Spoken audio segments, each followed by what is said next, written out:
ఒకప్పుడు మార్కాపురం రాతి పలకలు టైల్స్కు ప్రత్యేకమైన గుర్తింపు ఉండేది. అక్షరాలు దిద్దే పలకల నుంచి ఇంటి అలంకరణ టైల్స్ వరకు తయారు చేసే 300 పరిశ్రమలు ఉండేవి.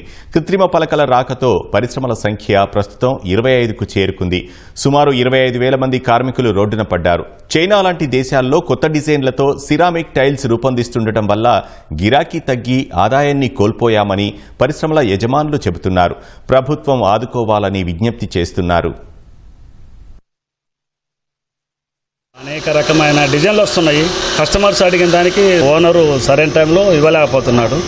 చైనా సిరామిక్ స్టైల్స్ వస్తుంది కాబట్టి ఈ ఇండస్ట్రీలో కొంచెం అంత ఇబ్బందికరంగానే ఉంది. ఇంతకుముందు 350 ఫ్యాక్టరీలు ఉండేది, ఇప్పుడంతా 25 ఫ్యాక్టరీలు నడుస్తుంది. క్వారీల మీద జనం తక్కువగా ఉంటున్నారు, ఎక్స్పోర్ట్ తక్కువగానే ఉంది. వర్కర్స్కు తక్కువ ఉండేది, ఇప్పుడు వచ్చేసి 350 నుంచి 400 రూపాయలు ఛార్జెస్ పెరిగినాయి, ట్రాన్స్పోర్టర్స్ పెరిగినాయి, ఈ మామూలుగా మెటల్ కాస్ట్ పెరిగింది.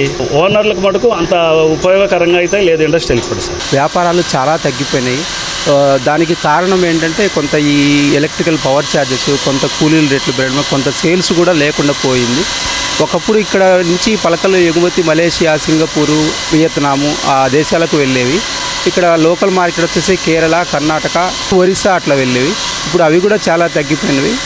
ఇది వరకు 24 గంటల వరకు జరిగేది. ఇండస్ట్రియల్ ఎస్టేట్లో కానీ క్వారీల మీద కానీ వర్కర్లు ఉండేవాళ్ళు.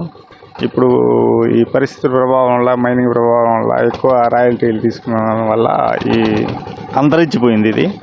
ఇప్పుడు కేవలం టోటల్గా కూడా 10,000 మంది లేరు. గతంలో బాగుండే సార్, ఇప్పుడు తక్కువైపోయింది పని. ఎక్కువ పనులు లేవు, ఇప్పుడు లోతైనాయి గైలు. మా ఊరు నుంచి అప్పుడు చాలా మంది వస్తారు, 100 మంది వచ్చేవాళ్ళు. వాళ్ళు కూలి కూడా తక్కువ ఇస్తారు మాకు. పనులు గిట్టుబాటు కాక ఈ పని చేసుకుంటే బతకాలి, లేకుంటే లేదు. నీళ్ళు వస్తున్నాయి, లోత ఎరక నీళ్ళు వస్తున్నాయి. వానల కాలము, ఎండాకాలము ఇంకా ఏదైనా 2 నెలలు చేసుకుంటే వెళ్ళిపోతుండ్రు.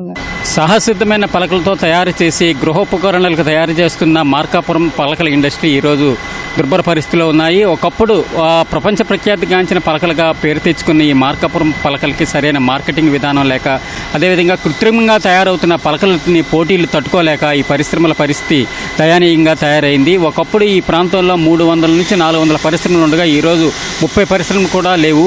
ప్రభుత్వం ఈ పరిశ్రమల పట్ల శ్రద్ధ చూపించి తగిన రాయితీలు, అదేవిధంగా కొన్ని రకాలైన ఆర్డర్లు కానీ కల్పించినట్లయితే తమకు పూర్వవైభవం కలిగే అవకాశం ఉంటుందని పారిశ్రామిక యజమానులు పేర్కొంటున్నారు. కెమెరామెన్ శ్రీనివాస్తో రవికృష్ణ, ఈటీవీ న్యూస్, ప్రకాశం జిల్లా.